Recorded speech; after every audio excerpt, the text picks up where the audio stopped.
Hai, Assalamualaikum dan salam sejahtera. Saya Hazlina dan pada hari ini saya akan berkongsi bersama anda cara-cara untuk menggunakan Flipgrid. Okay, so Flipgrid adalah salah satu daripada video-based platform yang boleh digunakan dalam PNP kita.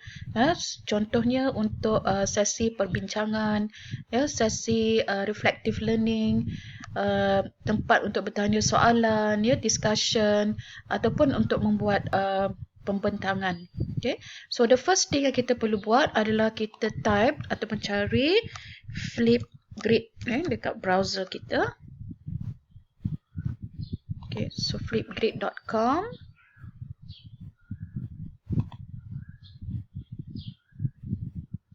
Okay, so kita akan dapat paparan ni. So kita ada kat sini dua, educator login dan educator sign up. Untuk first timer kita buat educator sign up.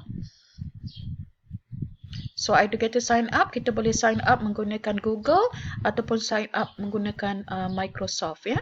So kalau untuk student dia tidak perlukan account ya. Cuma dia akan ada untuk masuk dalam kita punya Flipgrid tu, dia perlukan the link ataupun the flip code ya. So kalau dah ada account, just click here. Ya, so macam saya akan masuk melalui Google.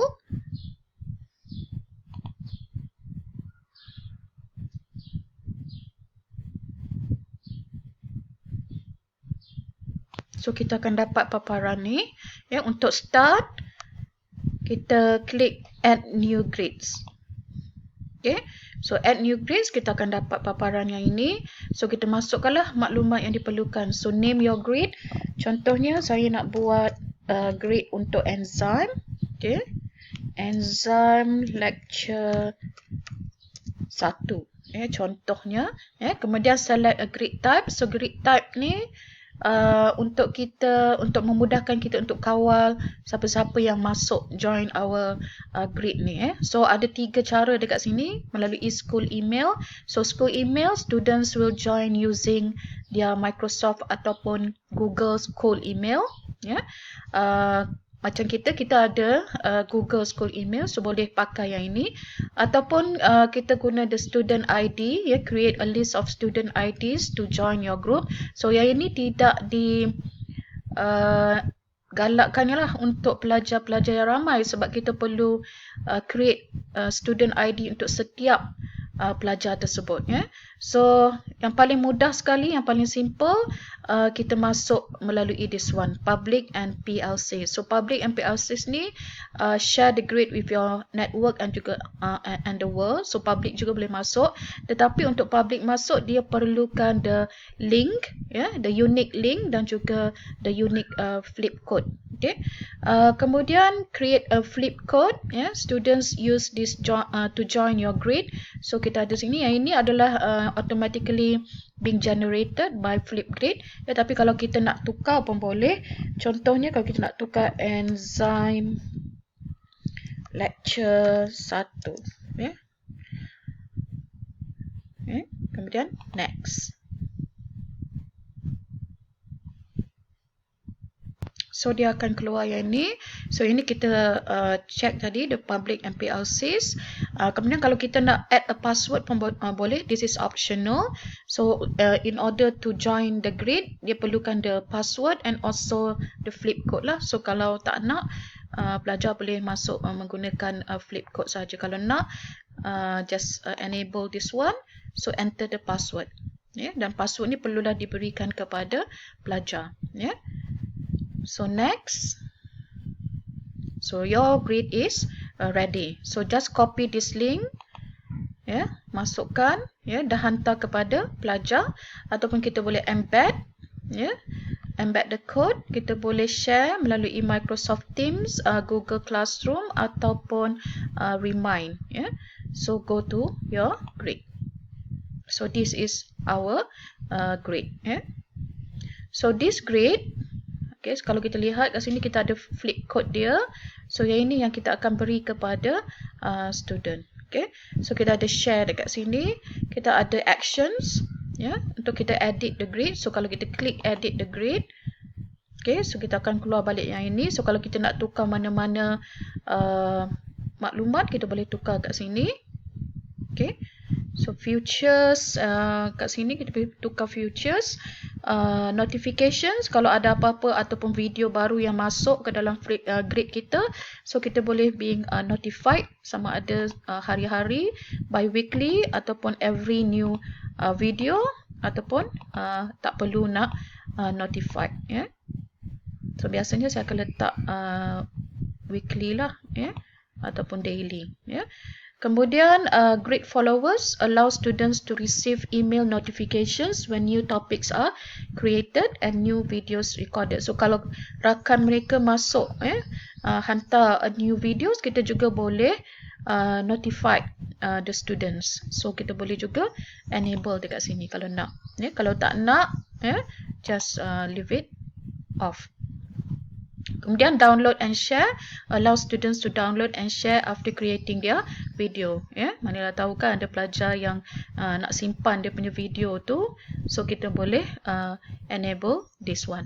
Okay, ataupun dia nak share the video with others, so dia boleh juga, kita boleh leave this on. Okay, kemudian active state, make your grid active or hidden. So hidden grids will not be accessible to your students. So kalau active bermaksud pelajar boleh nampak kita punya grid tu. Kalau tak nak, just click the hidden, so pelajar tak akan nampak. Okay. Captions, display auto-generated captions. For best results, videos should be recorded in an environment with little ambient noise. So kita perlulah nasihatkan kepada pelajar bila dia nak buat video dia tu, perlulah pada persekitaran yang sunyi, yang tak ada background noise. Kemudian captions language, so biasanya adalah English, so kita tak boleh tukar rasanya. Okay. Personalize, ini kita boleh tukar kita punya grid ni, grid personal ni adalah yang kita nampak yang kat luar, yang kat depan tadi, hadis sahab. Kalau kita nak tukar pun boleh. Contohnya kalau kita nak tukar, kita ada nature, kita ada people kat sini, future, so kita nak letak contohnya this one, my Nemo ni. Okay, so kita letak, kemudian update the grid. So kita nampak yang ni lah. So kalau kita ada kita punya own picture, so you boleh letakkan juga your own picture here. Okay. Kemudian add new topic. So dalam grid kita ada beberapa activity. So topik ni merujuk kepada activity lah. So contoh kat sini yang dah automatically generated is like ice breaking. Suai kenal. Biasanya kadang-kadang tu ada juga pensyarah yang mahukan pelajar memperkenalkan masing-masing sebelum start kuliah. So kita boleh gunakan this one. Kemudian kalau dalam grid kita tu kita ada beberapa aktiviti. Contohnya satu aktiviti untuk perbincangan, satu aktiviti untuk pembentangan. So kita boleh add new topic. So add new topic. So buat title topic title. So contohnya discussion. Kita letak. Kemudian recording times ni kita boleh set juga. So untuk ini adalah recording time untuk buat video. So pelajar boleh submit video mereka dalam tempoh yang ditetapkan lah. So kalau katakan dia terlebih daripada yang ditetapkan ni, contohnya kalau kita tetapkan 1 minit 30 saat, dia terlebih 2 minit, so dia akan cut pada 1 minit 30 saat sahaja. So kita perlu maklumkan kepada pelajar berapa tempoh video dia. Okay. So kalau contohnya macam discussion ni tak perlu nak banyak sangat, ataupun sebab kita perlukan pelajar seorang-seorang untuk discuss kan, so kita tak perlu nak banyak sangat. So kita boleh letakkanlah 1 minit 30 saat. Nanti kadang-kadang pelajar ni bila letak banyak-banyak, dia banyak pula bercakap. Okay, so kalau pembentangan contohnya kita boleh set lebih lah. So maksimum kat sini kita ada 10 minit. Okay. Kemudian dekat sini kita boleh letak instruction kita.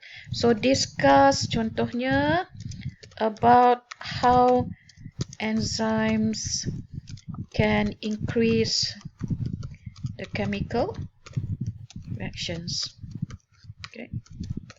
So kita punya instruction kita. Okay. Kemudian this focus adalah optional juga. Ya, kita boleh add media resource to engage your students. So you boleh letak a video, so you boleh record a video ataupun upload the videos. Kita boleh juga upload image gunakan Giphy. Ya, kita juga boleh add emoji dan sebagainya. Ya, so dia semua adalah link kepada Microsoft dan juga Google, ataupun kita boleh letak juga Kahoot. Ya, kalau kita nak buat game Kahoot, kita boleh letak game Kahoot dan sebagainya. Okay. Kemudian more options, kita ada topic tip, ya, topic attachments dan sebagainya. So you boleh masuklah dekat sini. Okay.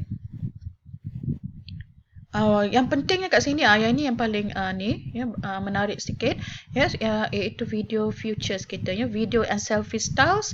Yang ini students can add filters, ya, stickers, drawing and text to their videos and selfies. So ini lebih menarik lah kalau diletakkan, ya, dekat sini, sebab pelajar dia akan macam-macam lah diletakkan. Okay, kemudian kita ada video title, ya, students can add a title.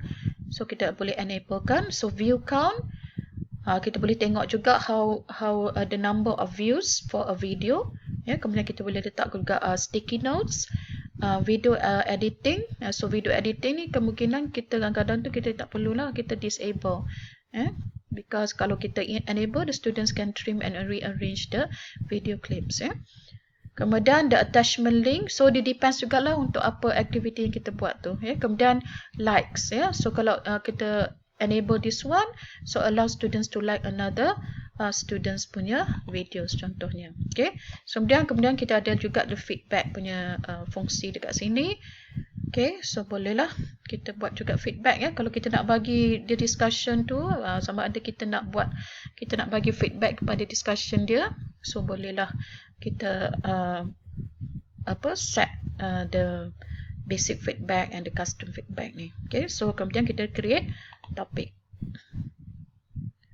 Okay, so kita boleh copy kat sini, ya, Flipgrid ini, share dengan students, ataupun kita boleh share the QR code, embed the code, share dengan Microsoft Teams, Google Classroom dan juga Remind. So all set. Okay, so kita ada the topics details.